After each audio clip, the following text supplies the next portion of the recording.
Salam alaikum Azul, bonsoir.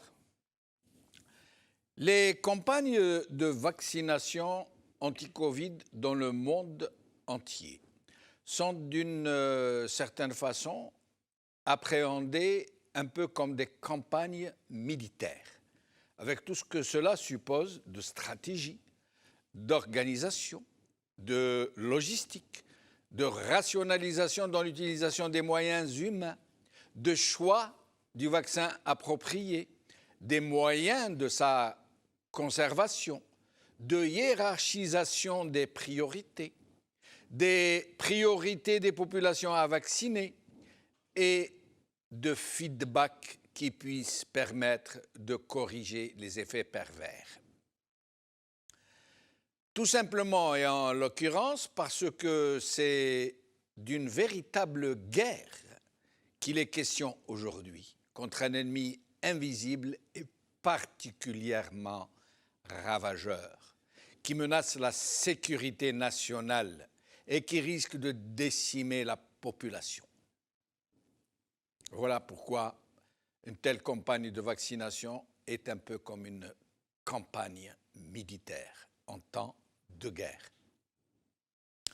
En France, par exemple, les obligations vaccinales sont prévues par le Code de la santé publique, des dispositions qui ont force de loi et qui ne peuvent être modifiées que par l'habituel processus législatif. Elles ne peuvent être modifiées qu'en passant par le Parlement.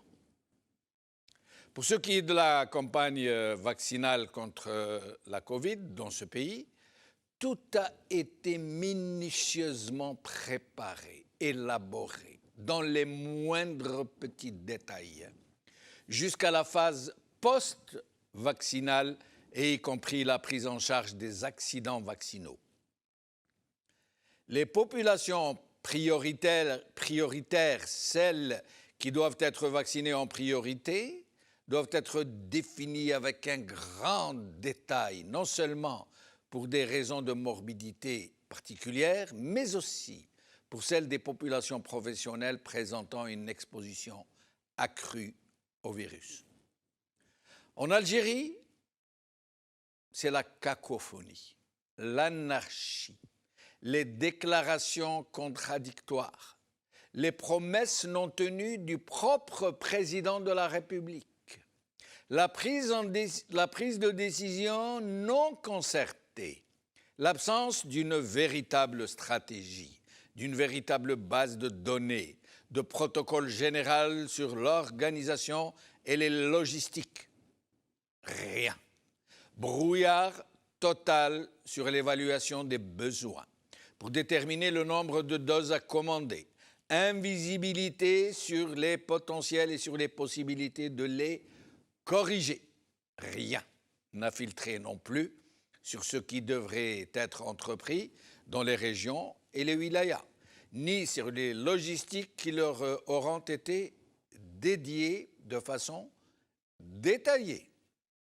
Tout ce qu'on sait, tout ce qui est audible, et cette cacophonie qui n'en finit pas d'étonner les Algériens. Ces déclarations contradictoires au plus haut sommet du secteur de la santé et ces promesses non tenues sur des délais qui ont été très largement dépassés. Rappelez-vous, M. Tebboune nous avait promis un début des opérations au 1er janvier.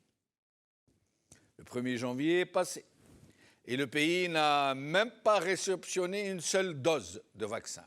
C'est dire. Et ça promet bien pire pour la suite. Mais je vais vous lire le tweet publié par M. Tebboune le 20 décembre 2020. Je le cite, je traduis.